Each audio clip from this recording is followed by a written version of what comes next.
Pokemon Legends Arceus is a fantastic game, and one of the best Pokemon games I've experienced in the last 20 years. Not since the release of Generation 1 and 2 have I been so captivated to continue playing the game for so long. I still haven't finished with everything in the game after 70 hours of playtime. Overall, if you're on the fence about buying the game, you don't need a review to convince yourself. This is a complete overhaul of the traditional Pokemon experience, and it works fantastically. Having said that though, I would like to dive into the game and discuss Pokemon Legends Arceus with a full review. It's been a while since I reviewed a game last, but I still use the 5 pillars of gaming for my reviews: graphics, gameplay, story, sound, and control. So what's the story? Pokemon Legends Arceus begins with the premise that you are dropped into an ancient world of Sinnoh and you have no memory. But you are literally dropped in from the sky. Like, this is a plot point that will be addressed later. As you join with Team Galactic as a scout researcher for Pokemon, the story will have you assume that you might just be completing the Pokedex. However, slowly over the progression of the game, the story is revealed that there are these revered Pokemon that are in a frenzy. Because you are such a skilled trainer, it will become your job to quell the frenzied Pokemon. The story pushes the notion that Pokemon and people are not united, and the people of the village really do not trust Pokemon, nor do they use them, and in fact, many of them fear them. As the game goes on, people will request that you help them with tasks which will change how the village views Pokemon, and will create a partnership between people and Pokemon due to your actions. The game and the story is linear, so there's very few minute choices that you can make in the game to affect anything, so it doesn't really matter if you do the request or not. They don't affect the main story itself. Progression in the game will unlock areas ranging from plains and a forest to a poisonous and mountainous marsh to a beachside ocean, then a cold mountainous area, and finally the main mountainous ruins of ancient Sinnoh. Each area has a boss Pokemon that will need to be quelled in order to progress. Technically, you really don't need to capture many Pokemon to progress the first main portion of the game, but you will need to battle several trainers and Pokemon. And so capturing gives you experience, battling gives you experience, so you have to do something to level up your Pokemon to be able to progress. The story will wrap up with a dynamic twist on why there is a giant crack in the space and time in the sky, with leaders of both the Diamond and Pearl clan uniting to stop the destruction of the world. In the end, the story is that somebody caused the space and time rift, causing Pokemon to be frenzied and people to be pulled from different times and places into this. The final portion of the game will have you confront both Dialga and Palkia and quell them, stopping space and time disruptions. However, this is just the first portion of the game, and there is a massive post-game as well, which will explain who was behind the frenzied Pokemon and potential destruction of the world. And even after you complete the game itself, there's still these pocket dimensions that will open, allowing you to catch Pokemon that really aren't native to the region or wild versions of very powerful Pokemon, which is cool. On to the gameplay. The traditional Pokemon experience is still here, and you can choose to battle just about every single Pokemon you would like to, in a turn-based style with weakening the Pokemon and then capturing it. That still exists. However, there's a new battle system as well, which allows players to attempt to capture wild Pokemon without the need for a battle. Players can now sneak up on Pokemon and hit them in the back with a ball to gain a bonus capture chance, or catch them unaware in a battle. Players can also stun Pokemon as well by throwing things at them. Yeah, I mean, it's basically the Safari Zone with a rock. It leaves a small window of opportunity for capturing. There are also tools to assist, like smoke bombs that will keep you hidden from Pokemon anywhere for a short time, but there's always the tall grass, which offers concealment as well. Professor Oak is spinning in his grave right now. Similar to Pokemon Go, there are also berries which can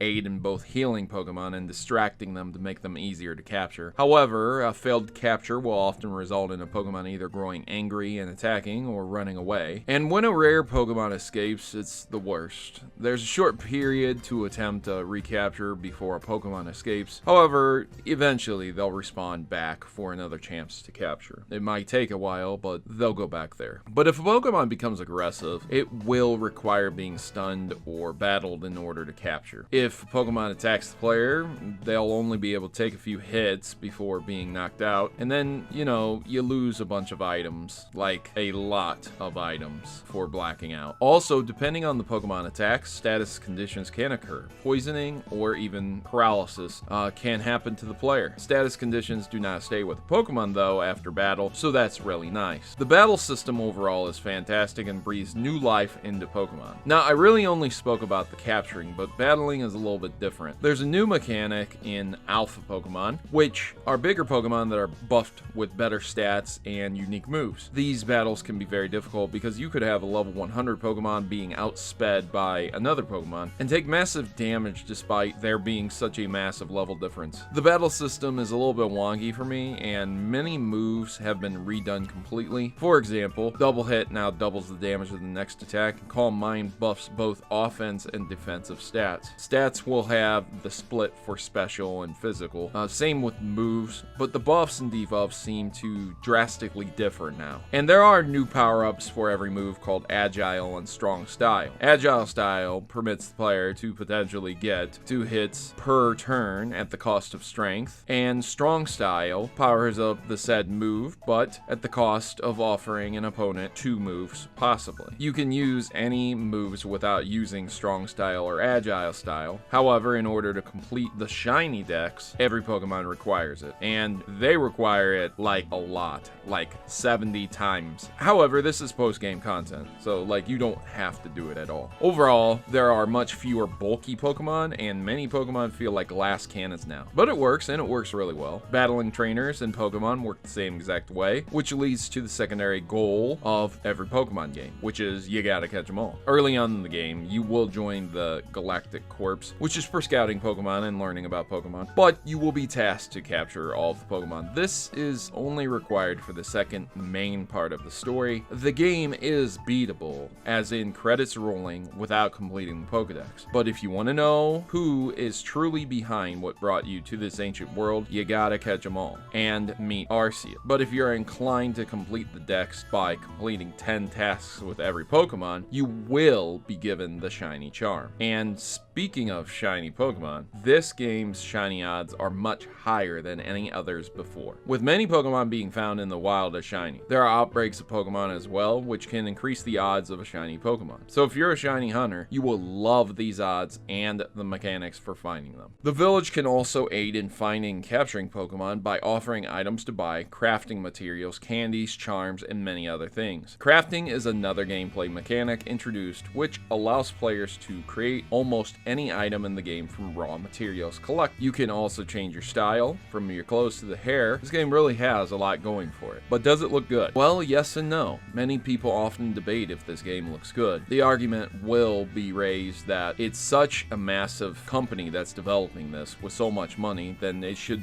be a better looking game. And with Horizon Forbidden West releasing in the similar time period as this game, it caused a lot of people to question why Game Freak, Nintendo, and the Pokemon Company had this game look like this. But I would argue that while I'm not interested in the style, I think Pokemon has never looked better. The animations look fantastic, the attacks are gorgeous, and the Pokemon looks great. And the world itself is vibrant and bright. The world looks like a real-life Pokemon world where you can get immersed into. Everything looks real, even the trees. Each area is unique, and from the muddy marsh to the snowy mountains, it's a stunning 180 from its 3DS games just a few short years ago. There are some limitations with this game, most notably the pop-in.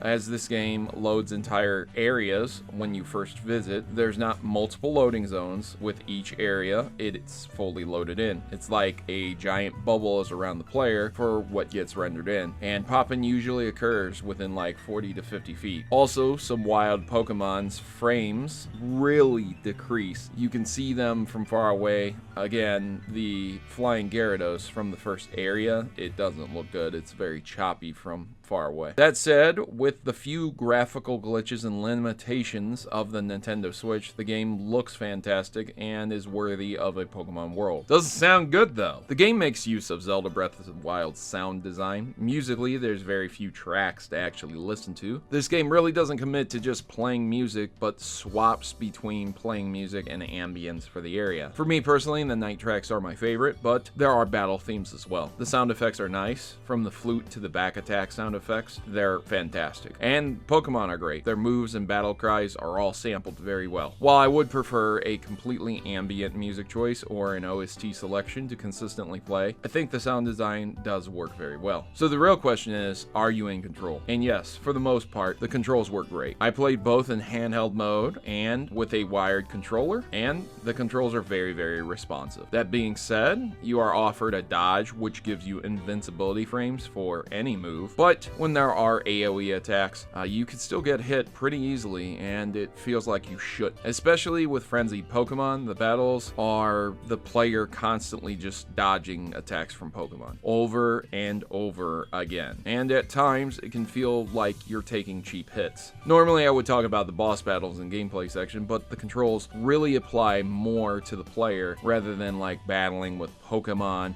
or anything like that. So the boss battle section is probably the weakest section for controls. Calling a rideable Pokemon is fast and easy. It requires one button press and they control just as well as the player does, allowing for easy travel of the world. I really wish you could actually fly on the bird, but it just acts like a glider instead from Zelda Breath of the Wild. And the other Pokemon that assist in the act of a boat or like a bike or rock climbing, things like that. Each Pokemon does their job very well, and they work great with controls. So the final verdict, the game is a joy to play. As a hardcore Pokemon fan, I have not been enthralled with such a Pokemon game in my life since the launch of the originals, honestly. This is a Pokemon fan's dream come true. A fully realized 3D Pokemon game that works. If you have been disappointed with Pokemon, give this a shot, and you might find out that this is what Pokemon needed for so long. It's not a perfect game. It has minor issues, it has some flaws here and there, and there are better looking games. But the game is fun. It's a solid experience, and it's been a long time since I played such a fun Pokemon game. So I've been your host, Protomario, and I'm signing out. Hope you enjoyed this detailed review. What did you think? You let me know your thoughts and opinions down in the comments below. And make sure to like and share and let other people know about this review. I will see you guys in the next one.